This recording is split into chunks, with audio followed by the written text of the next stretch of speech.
Hello everyone! In this video, we will explore the Shapes menu from the Ribbon tab.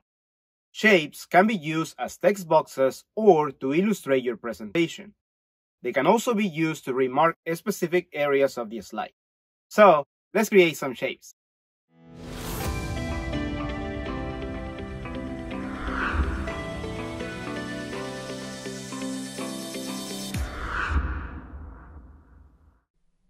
Let's start by finding the Shapes menu. We can find them in two places on the Ribbon tab. One on the Home tab on the Drawing section, and the second one on the Insert tab on the Illustration section. If you open the menu, you will see different groups available. Let's explore some of them. The top group is the recently used shapes, and if this is your first time using PowerPoint, this section might be blank until you start using different shapes. The next group is lines. Here you can find straight lines, arrows, connector lines, connector curved lines, and freeform scribbles. The next group is rectangles, regular with curved corners, single corner snip, and other variations. The next group is basic shapes.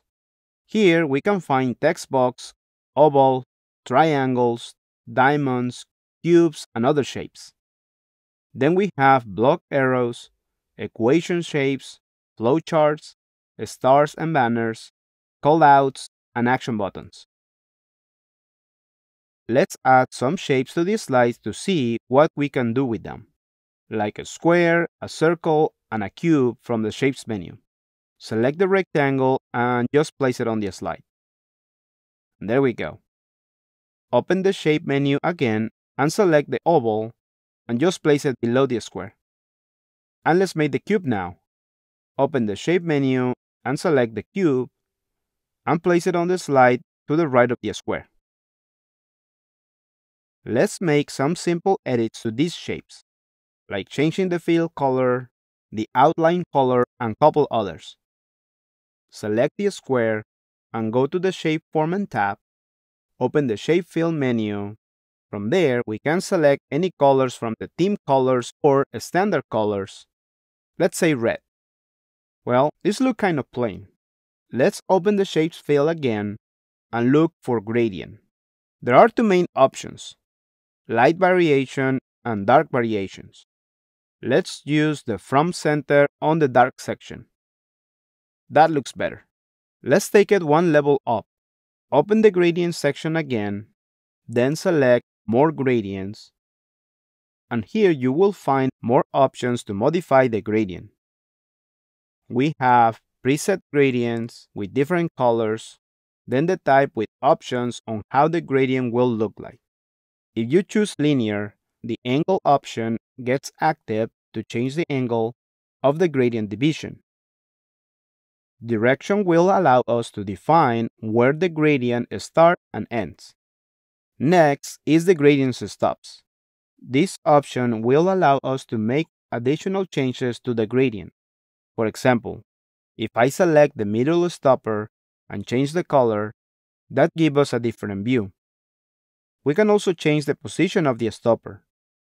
Let's change the color again to a different level of red and add one stopper and change the color. Now we can move the position of any of the stoppers, and that will change the appearance of our shape. Let's change the type to radial so we can see how that looks like. That looks good.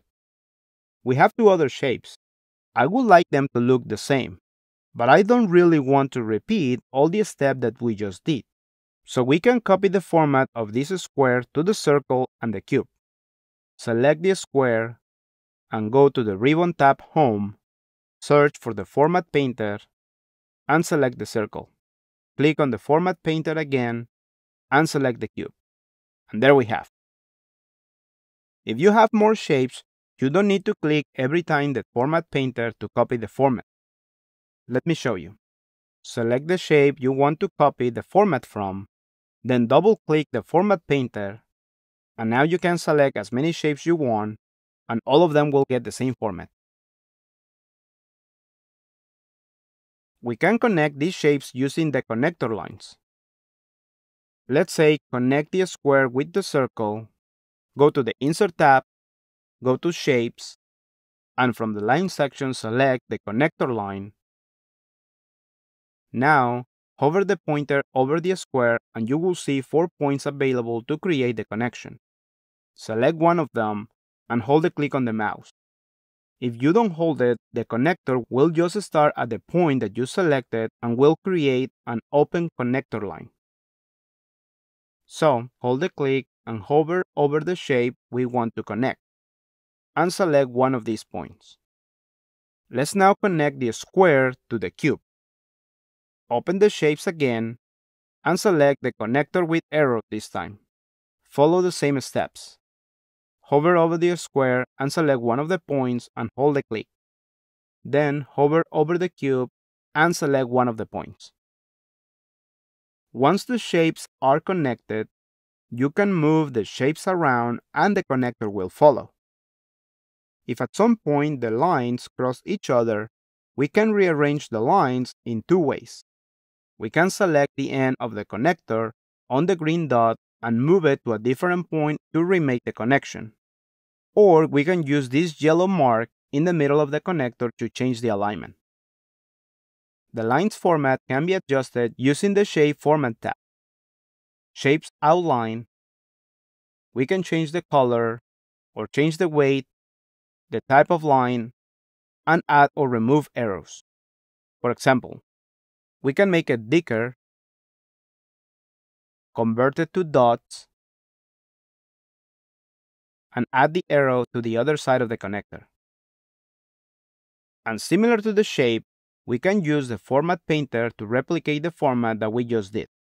Select the line, click on the Format Painter, and select the other line. Now you have the basics of what you can do with shapes. Let's see a quick application. Let's create this process flow from this sketch. I have 2 ovals, one for start, one for end, a diamond for decision, and 3 rectangles for 3 different processes that can be performed depending on the decision. Let's insert all the shapes first. Pick a circle and add it to the slide. Then pick a diamond and add it to the slide. Then pick a rectangle and add it to the slide as well. And now copy and paste 2 more rectangles and move them down. And pick one more circle.